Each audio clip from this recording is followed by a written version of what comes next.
Hey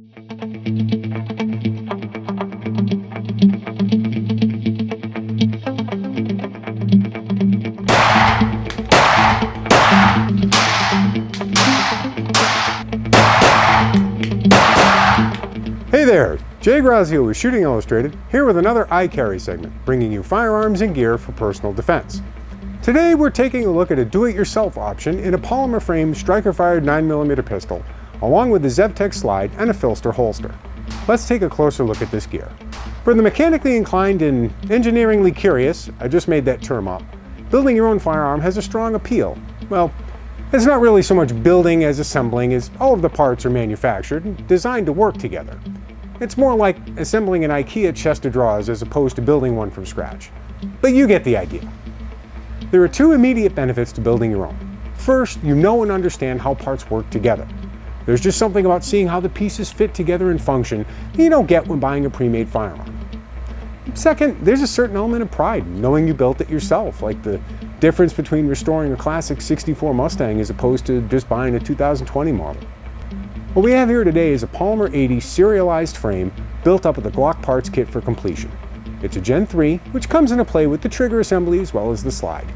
There are some generation-specific complications, so to streamline everything, we made sure all components were Gen 3. The Polymer80 frame is serialized and as such is treated as a firearm per ATF. You have to purchase it through an FFL, fill out a Form 4473 and go through the background check like you would for any other firearm. This frame has been finished with an OEM Glock Gen 3 kit, which includes magazine release, slide stop, and trigger. The PF9c comes with a locking block and rear rail as part of the frame. For installation tips, I recommend the excellent series my coworker Bob Boyd has been running on shootingillustrated.com. What's to like about the Polymer80 frame? Well, in a nutshell, the grip has generous texturing that wraps around the entire grip, not just on portions of it. The trigger guard has a relief cut underneath so your strong hand middle finger doesn't get chewed alive by the polymer.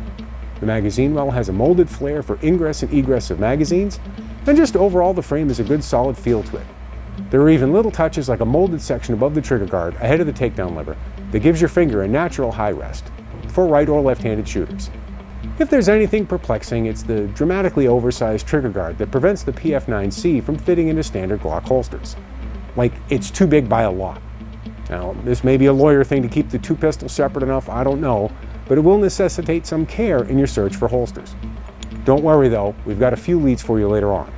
Again, in the do-it-yourself realm is the Zev Technologies Omen slide. As shipped from the factory, the Omen comes stripped, meaning it needs sights, barrel, recoil spring, and other parts to be a functioning pistol slide. We received the slide complete from Zev Tech with an upper parts kit, extractor, cover plate, striker, springs, etc., barrel, sights, and guide rod, which adds another $495 to the total cost. Obviously, different parts kits, barrels, and such can be used, but in this case we wanted to stick with all Zev parts. Immediately apparent in the Omen is the mini red dot milled section. Red dots are quite popular on pistols these days, and Zev slides are available with Trijicon RMR cuts, suitable for the first and second generation RMR, as well as the new SRO. Even without a red dot installed, the Zev sights are excellent, offering a red fiber optic pipe up front against a plain, black, finely serrated rear sight. This arrangement blends the quick acquisition of the red fiber optic with the precision afforded by the rear sight, resulting in a fast handling package that still promotes accuracy. Again, for information on slide assembly and finishing tips and tricks, check out the Glock DIY series on shootingillustrated.com. Having put together a number of slides, it's quite simple as long as you have the proper tools, like the channel sleeve installation tool and a proper Glock tool for the rear cover plate.